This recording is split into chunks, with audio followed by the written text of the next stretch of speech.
ביום שתביני שאין לך את היכולת לשנות אף אחד, החיים שלך ישתנו מקצה לקצה. למה? כי אין לך את היכולת לשנות אף אחד.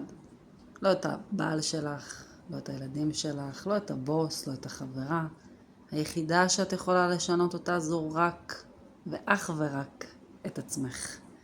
אם יש לך קושי מול אדם מסוים בסביבה שלך, תנסי להבין, למה זה כזה קשה לי?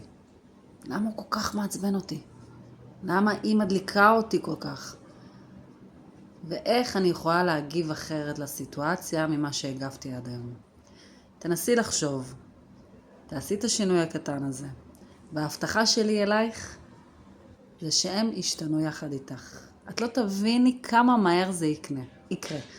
את תעשי את השינוי אצלך והם ישתנו איתך ביחד. כי רק לנו יש את היכולת לשנות את עצמנו.